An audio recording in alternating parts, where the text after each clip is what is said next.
começando o primeiro programa Conversando com Cientistas. Essa é uma iniciativa do Colégio de Estudos Avançados da Universidade Federal do Ceará, em parceria com a Coordenadoria de Comunicação Social e Marketing Institucional da UFC.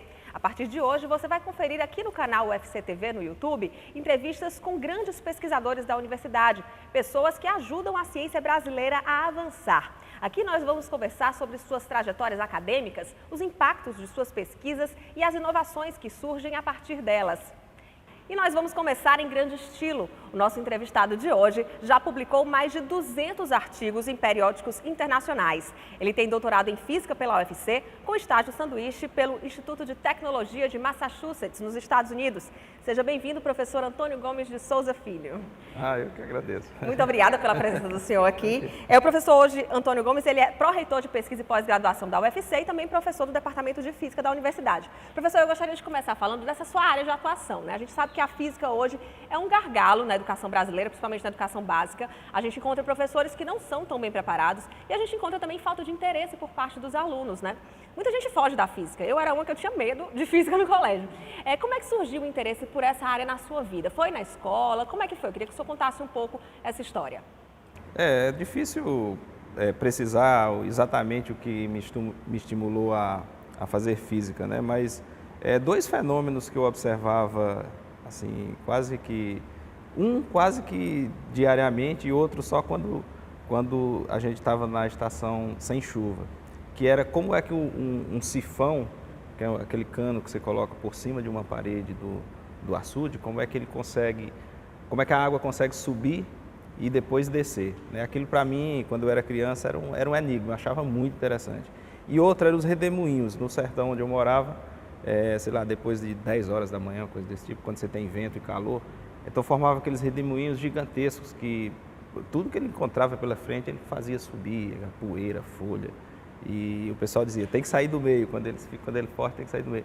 E aquilo me intrigava, porque as pessoas diziam que tinha um diabo ali dentro, então assim, esses dois fenômenos sempre me intrigaram e são memórias que eu tenho de quando eu era criança, bem criança, né? E depois que eu cheguei na escola, no nível que na época a gente chamava segundo grau, eu realmente tive um professor que me estimulou bastante, né? Era um professor que era formado em agronomia, tinha feito universidade no Rio de Janeiro, o professor Frank Wagner, mas ele lia muito sobre física, sabia muito sobre física, e eu tinha meio que um estudo, não era um grupo de discussão, porque basicamente era eu e ele, mas assim, a gente estava sempre à frente do que estava vendo, do que estava estudando na sala de aula, e ele sempre me instigava com questões assim, mais profundas e fundamentais, então ele realmente me estimulou bastante. E outra coisa, eu tinha uma facilidade muito grande com física, matemática, então eu acho que por essas coisas, é difícil precisar, mas eu sempre me encantei por essa coisa de entender, né, as coisas da natureza. Mas a escolha pela física no vestibular da UFC foi natural? Foi uma coisa que aconteceu de forma espontânea? Pois é, como eu te falei, eu fiz o nível médio, né, o segundo grau na época, em técnica agropecuária, então existe uma tendência até quase que natural de eu migrar para a área de agronomia, né? Mas aí rapidamente eu acabei me envolvendo com técnicas que a gente estudava naquele curso técnico, como por exemplo, projetar barragens, estradas, e aí aquilo foi me levando no primeiro momento para a engenharia, né? Mas aí depois eu realmente, quando comecei a estudar física, porque a gente só começou a estudar física lá no segundo ano, não tinha no primeiro ano, e comecei a interagir com esse professor e realmente eu falei, pô, eu tenho facilidade com essa disciplina, a física no Brasil não tem muita gente, então assim, eu acho que eu vou por aqui.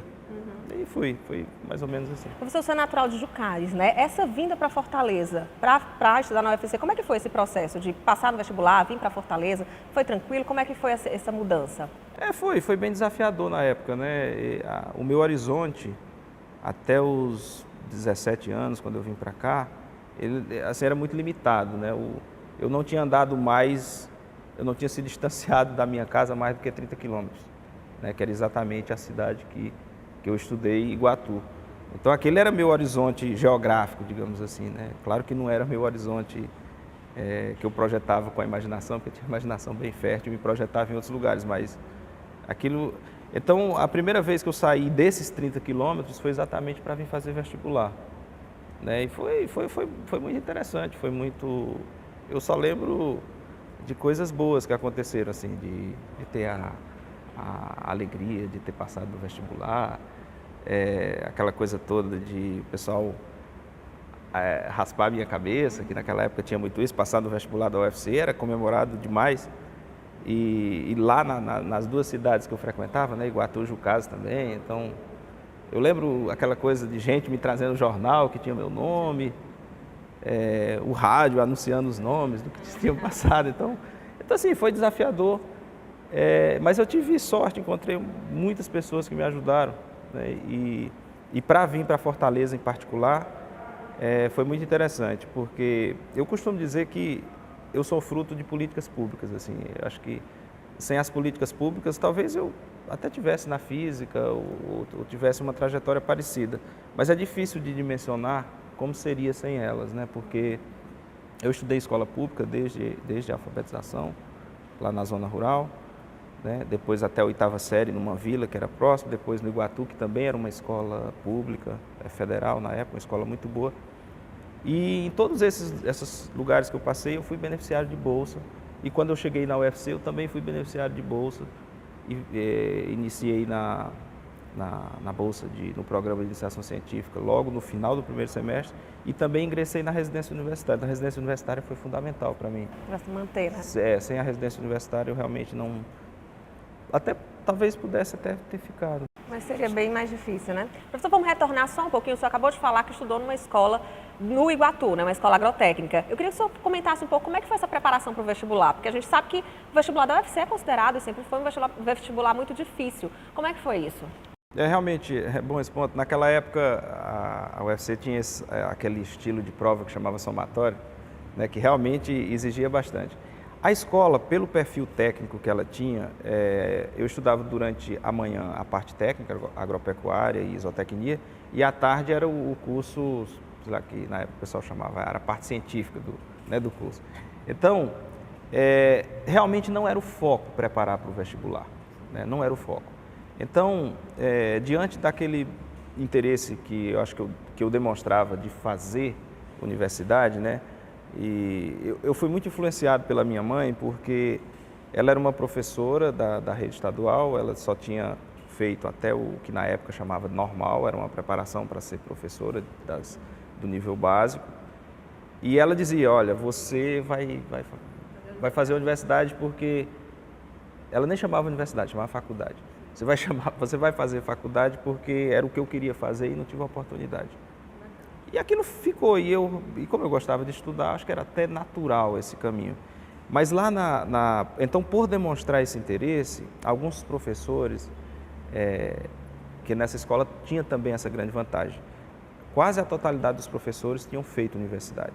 Alguns aqui na UFC e um outro grupo na Universidade Federal Rural do Rio de Janeiro, pelo perfil que a escola tinha, né, que era a área agropecuária. E era uma escola federal também? Escola federal e pública. E aí, assim, por conta disso, né, na escola, que inclusive tinha um regime de internato, isso foi fundamental para mim, porque sem o regime de internato, eu ia ter muita dificuldade em morar na cidade, né? Não tinha como custear essa minha ida para lá. Então, a escola tinha duas coisas que diferenciaram para mim, assim. Primeiro, essa coisa pragmática de ter um lugar para morar e não se preocupar com comida, ou seja, a gente realmente tinha tudo. E a escola tinha uma biblioteca maravilhosa, essa é uma das coisas que eu não esqueço, a biblioteca era muito boa e não era muito concorrida, então ela era só minha. Então, por conta disso, os professores que perceberam esse meu desejo de fazer universidade, eles me incentivaram a continuar procurando esse objetivo. E de forma assim, pragmática e muito legal, eles me ofereceram uma bolsa paga com recursos particulares, foi dividida entre 2 professores, o professor Frank Wagner, que era com quem eu estudava tanta física, e a professora Elba Araújo. E eles pagaram para mim um cursinho no Iguatu, na cidade de Iguatu. Naquela época, um grande colégio aqui de Fortaleza que preparava para cursinho estava chegando em Iguatu, então montou um cursinho lá. Então, de repente, estava eu lá no último ano do terceiro ano, né, estudando com a classe média iguatuense, porque realmente não era barato pagar, ou seja, era impossível estar lá de outra forma. E então foi essa minha rotina durante o terceiro ano. Eu estudava de manhã a parte técnica, estudava de tarde a parte científica, e à noite eu vinha para a cidade, porque essa escola ficava 7 quilômetros distante da escola agrotécnica, e aí eu estudava para o cursinho. Então foi lá que realmente eu acho que obtive o que faltava, que era o treino para o vestibular. Para o vestibular, se acostumar com o tipo de questão, com o tipo de conteúdo. Então, essa foi a forma que eu acabei vindo para cá. Mas aconteceu um negócio engraçado no caminho. Eu acho que de tanto... Meu horizonte era limitado, assim, desse aspecto geográfico. E de tanto estar focado nas coisas, eu esqueci Eu tinha 17 anos, eu esqueci de tirar a identidade. Ou seja, eu não tinha documento de identificação. Então chegou a hora de fazer a inscrição no vestibular e eu não consegui. Né? Corri para poder fazer, tinha ainda uns dias, mas eu lembro demais, é uma data que eu não esqueço. Até a data de emissão da minha identidade é um dia ou dois depois de que encerrou a inscrição do vestibular. Então não teve jeito, eu tive que fazer no semestre seguinte. Então eu parei por um semestre. E de novo, essa parada foi importante demais, porque ela definiu uma série de coisas para mim. Primeiro, eu não consigo esquecer, isso eu estou falando de início de 93, janeiro de 93, estava ajudando meu pai lá na roça, porque aí eu tinha feito um acordo com ele que eu ia ajudá-lo, né, durante a manhã, mas à tarde e à noite eu ia estudar. Era difícil explicar para ele a importância disso. E que ele ia ficar lá trabalhando numa vida muito dura, né? Não era sofrida, mas era dura, né? Ou seja, trabalhar na roça realmente não é uma coisa muito fácil de fazer. E era difícil explicar para ele, então eu dividi e ele entendeu, né? E eu lembro que eu estava lá e chegou um grande amigo hoje, o Dr. Carlile Lavô, que atualmente preside a Fiocruz aqui em Fortaleza, e ele tinha sido eleito a prefeito daquela cidade e estava iniciando o mandato exatamente naquele mês.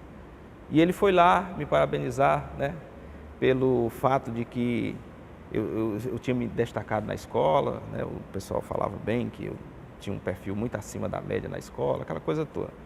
E que ele estava, pela primeira vez, estabelecendo em Jucás o que a gente chamava segundo grau. Lá não tinha escola de segundo grau. A minha cidade não tinha escola de segundo grau naquela época.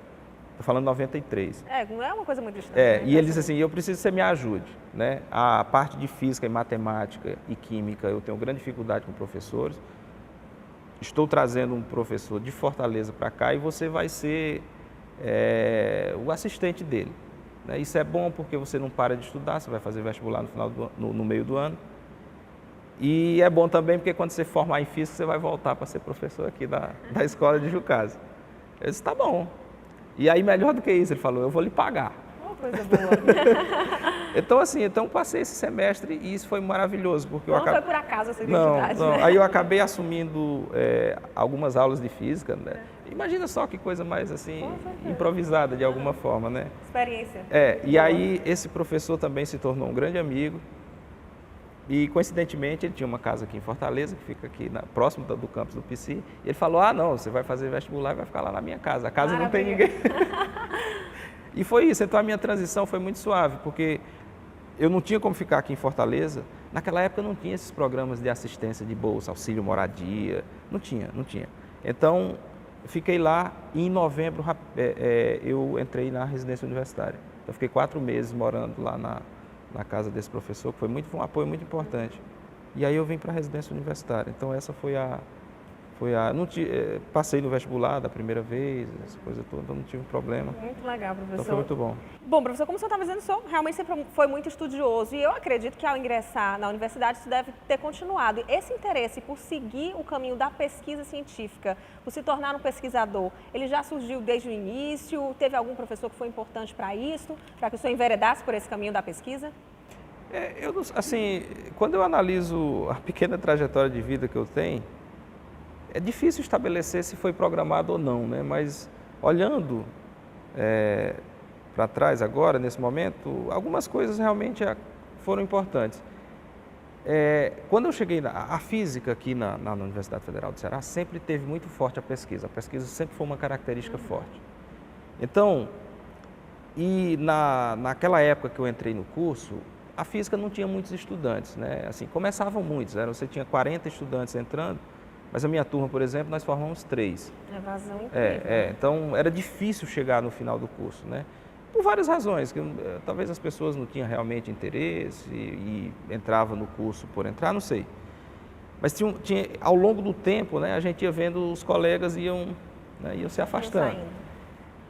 E, de alguma forma, também, você participar de alguma pesquisa no laboratório era uma coisa muito procurada e mesmo tendo poucos estudantes, mesmo assim era concorrido, né?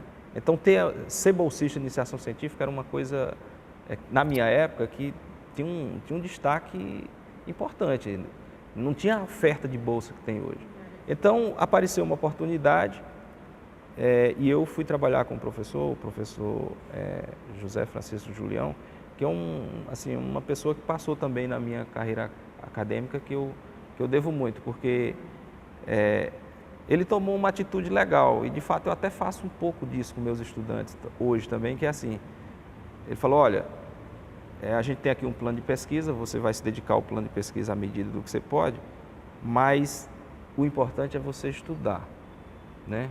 Porque se você for pensar depois na carreira científica, fazer mestrado, doutorado, a graduação é importante. Então use o seu tempo e esse recurso que você vai ter da bolsa para realmente focar em estudar as disciplinas. E, à medida do possível, você vai contribuindo com a pesquisa. E isso deu muito certo, porque ele me deu essa liberdade. Então, eu realmente me dediquei muito às disciplinas. Consegui também trabalhar na pesquisa, e foi interessante, porque quando eu terminei a graduação, a gente produziu 2 artigos científicos internacionais, são meus 2 primeiros artigos, com o que eu tinha feito na iniciação científica, sem ter, digamos assim, a pressão exagerada que às vezes alguns colegas fazem sobre os estudantes de graduação para trabalhar no laboratório. Eu tinha total liberdade, eu trabalhava porque eu gostava de avançar no que eu estava fazendo, né, mas sem aquela pressão de ter que fazer, porque realmente o que ele me perguntava mais era sobre o rendimento nas disciplinas. Como é que está as disciplinas, está tendo alguma dificuldade? Isso foi muito importante.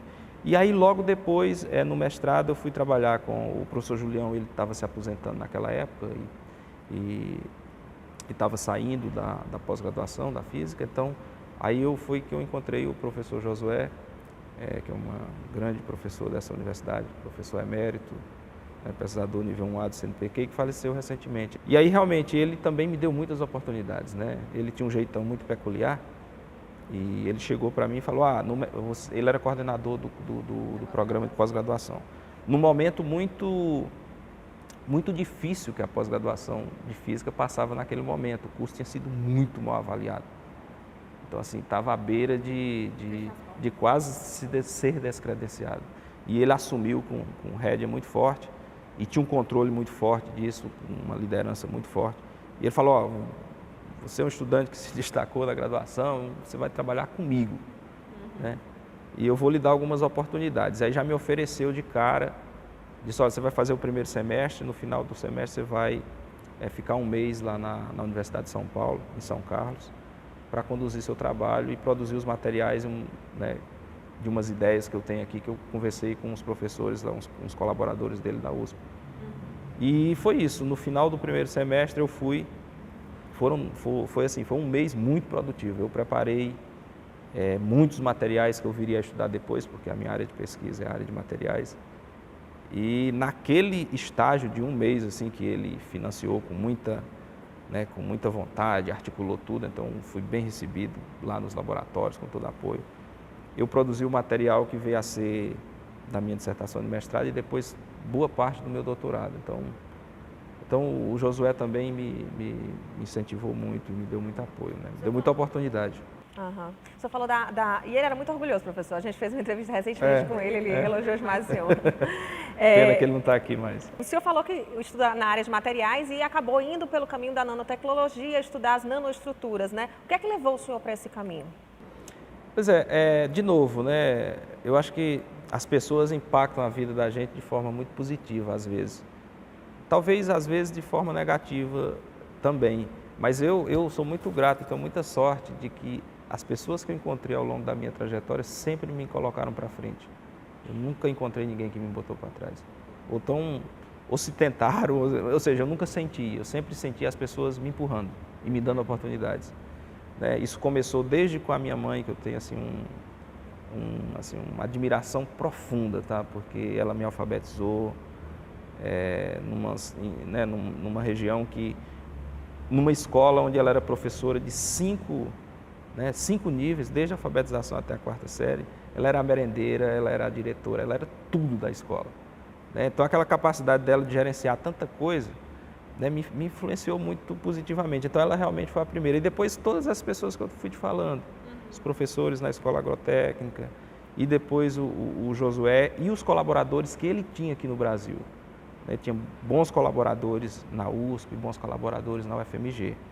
Então, devido ao trabalho que eu realizei no mestrado, que a gente fez de forma rápida e com resultados muito bons, eu me orgulho muito do artigo científico que foi a minha dissertação de mestrado. Foi o primeiro artigo científico que eu realmente escrevi todo, né? Assim, foi todo, eu fiz as medidas, analisei os dados, escrevi, propus um modelo e assim foi o primeiro autor, o primeiro trabalho que eu também sou o autor correspondente. Isso foi muito bom para mim.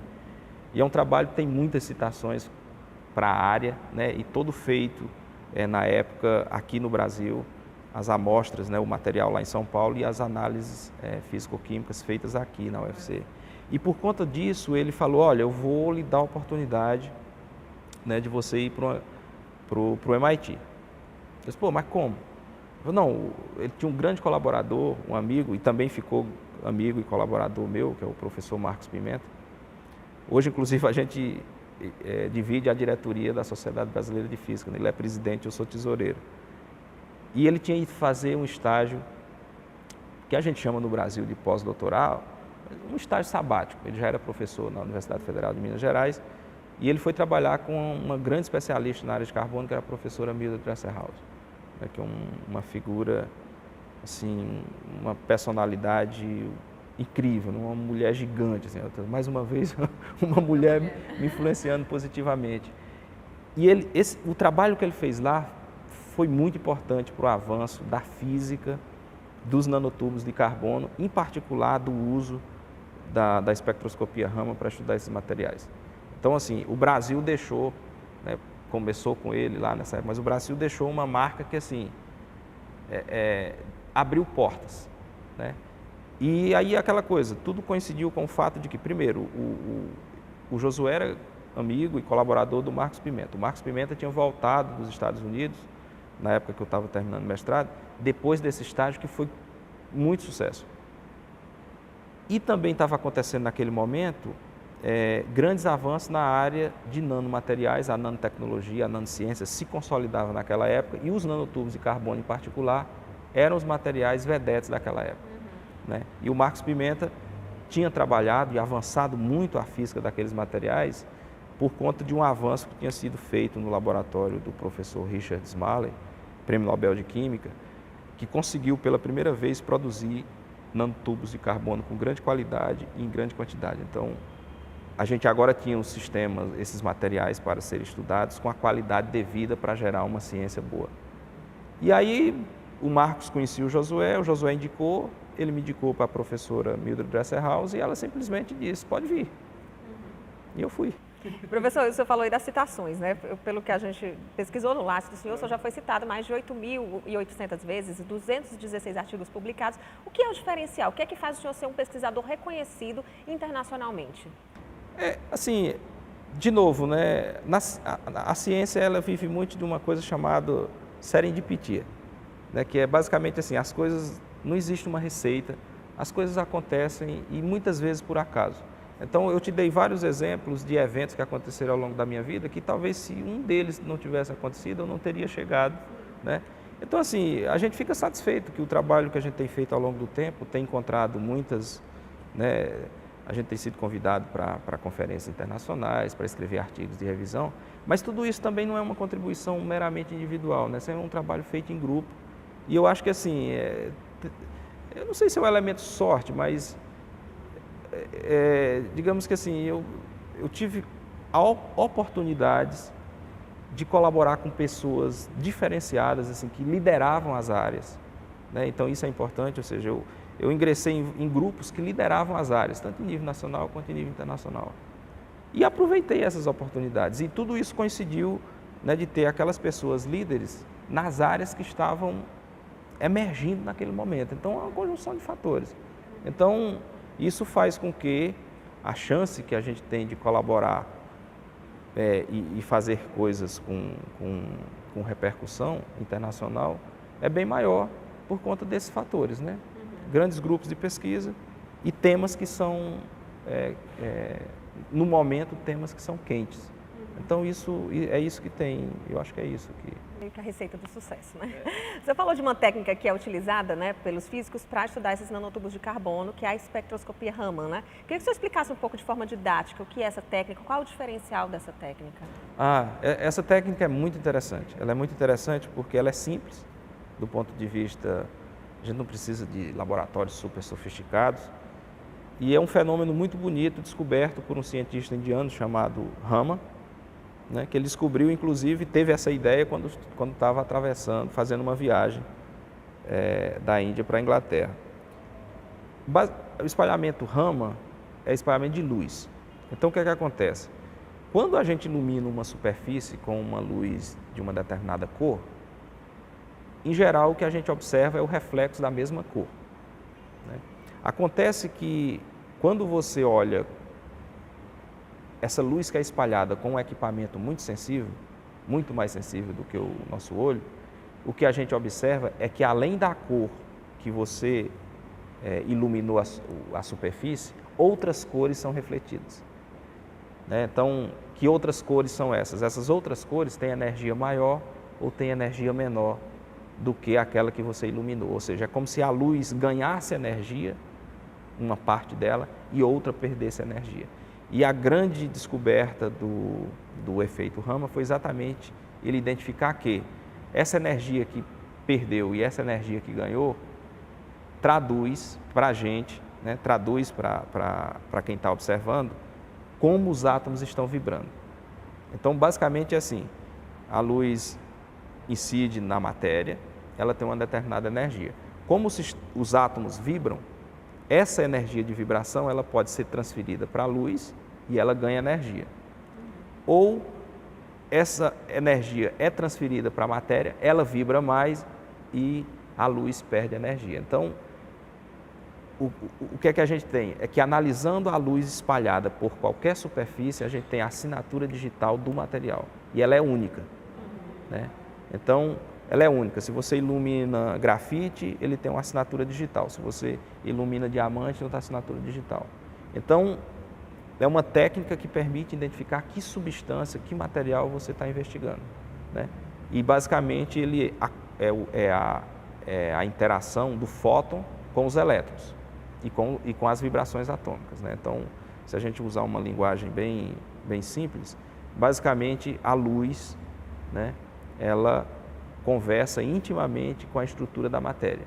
E quando você analisa a luz que sai, ela traz as informações de como a matéria está organizada. Agora, essa é uma ciência muito base, né? Ela serve de base para que produtos, tecnologias sejam desenvolvidas, né? Queria que você comentasse um pouco essa interdisciplinaridade que a física acaba tendo com outras áreas para que a gente possa ter produtos concretos, produtos que a gente utiliza no nosso dia a dia. Essa pergunta é boa e a gente pode fazer várias associações e tecer vários comentários a respeito disso. No caso, eu vou trazer para a área que eu estou mais focado, né? Que é a área de física de materiais. Então, essa técnica experimental, ela permite a gente entender de forma muito detalhada a estrutura dos materiais. E quando a gente faz isso, a gente avança bastante, porque o que define as propriedades dos materiais é exatamente a estrutura deles, como os átomos estão organizados.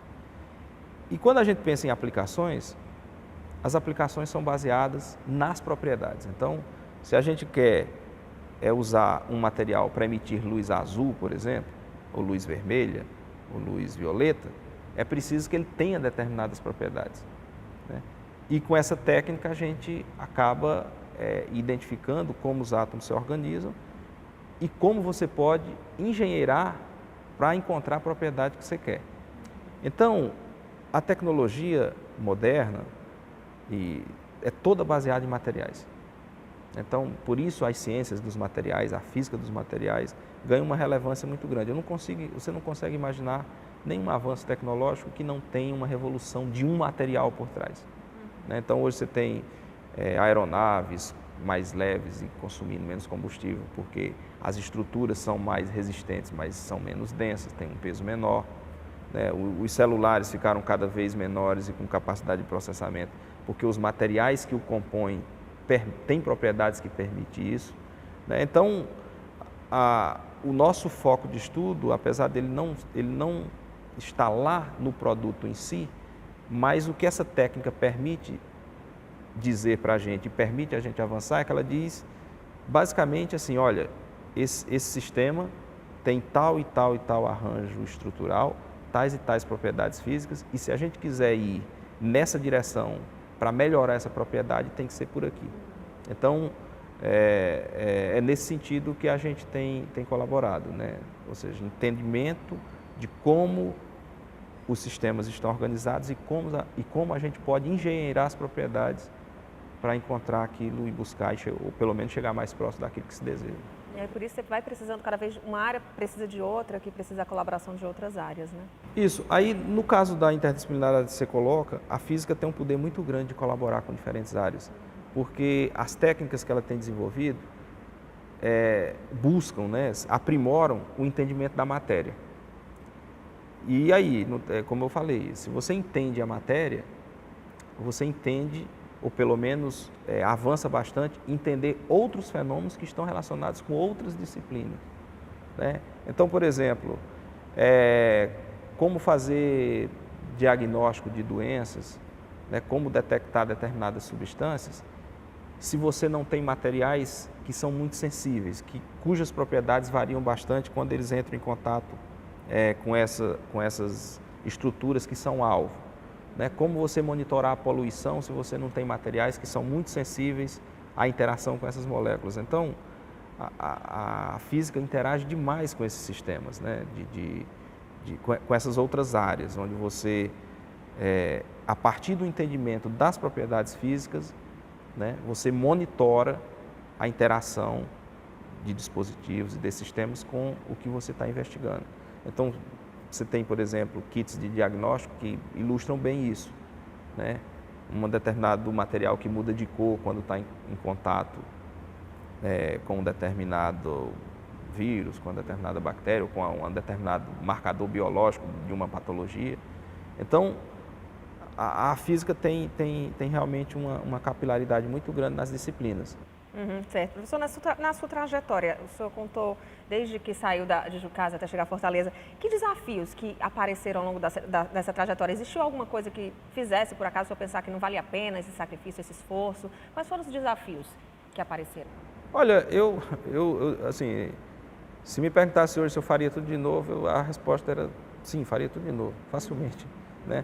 Facilmente, porque é uma trajetória que as dificuldades, a gente teve desafios, teve que contornar problemas, teve que se superar várias vezes, mas aquela coisa boa, que olhando para trás é uma coisa que nostálgica, não é uma coisa dramática. Não é. Então, eu faria tudo de novo. Eu diria assim, as principais dificuldades que eu encontrei nessa trajetória para ser pesquisador aqui no Brasil foi durante o meu doutorado.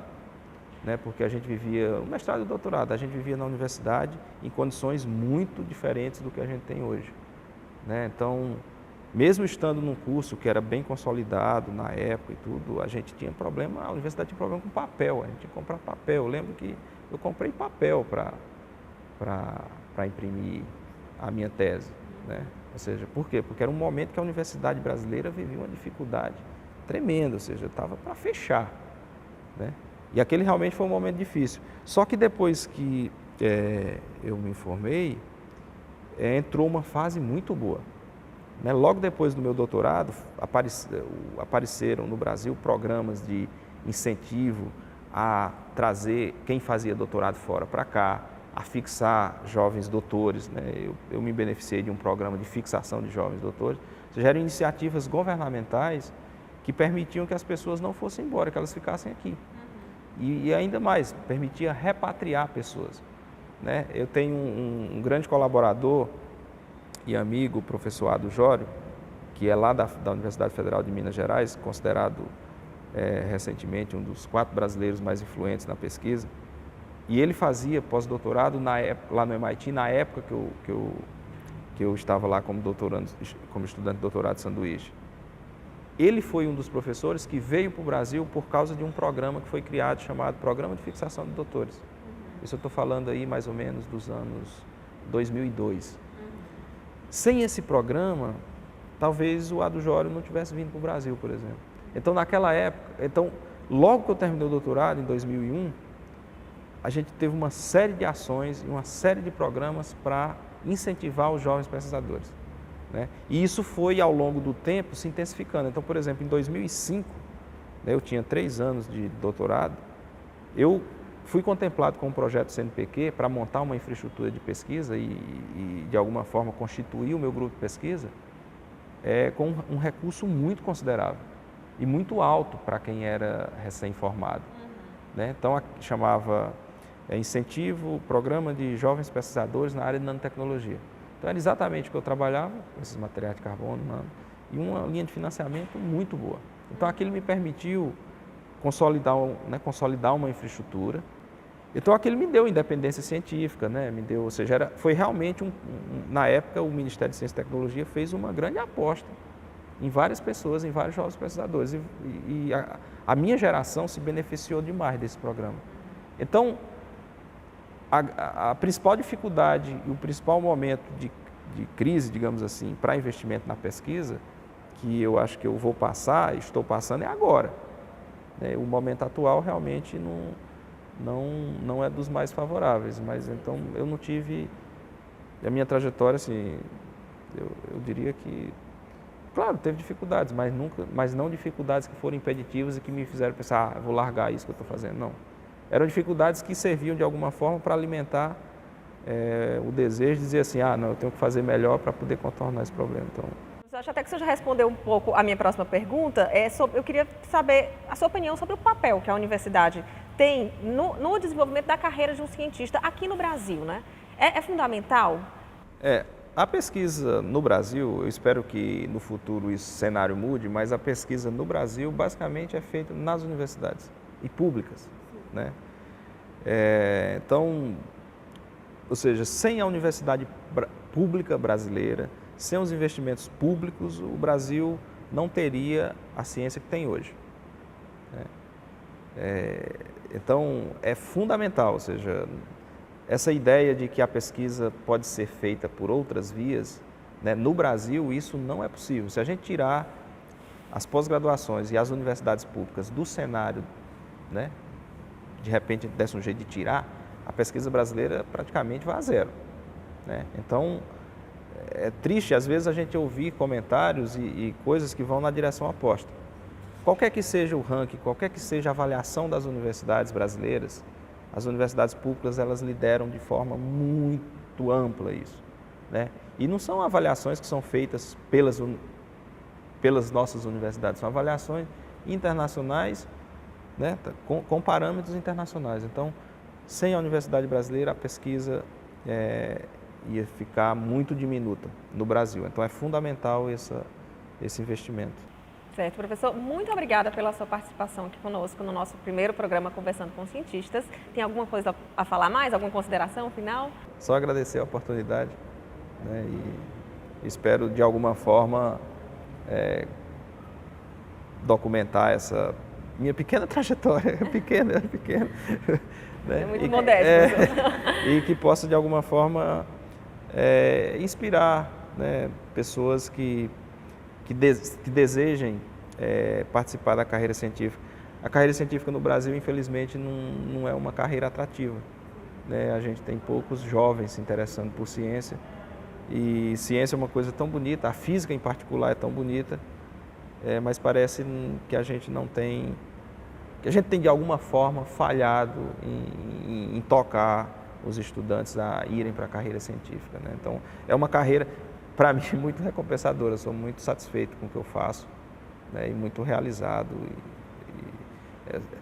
Você não imagina o que é qual que é a satisfação de um cientista quando ele consegue, no laboratório ou na análise de dados, seja lá o que for, confirmar uma hipótese que ele levantou. Isso é de uma alegria imensa, que eu acho que nenhuma outra coisa é capaz de fornecer, né? Então, isso é muito bom, ou seja, a gente tem uma recompensa muito grande pelos avanços que a gente faz no conhecimento. Isso eu gosto demais. Sou muito feliz com isso. Que bom, professor. Muito obrigada mais uma vez. E para você que nos assiste, fique sempre ligado aqui no nosso canal no YouTube e acompanhe as novidades. Eu espero vocês no nosso próximo programa Conversando com Cientistas.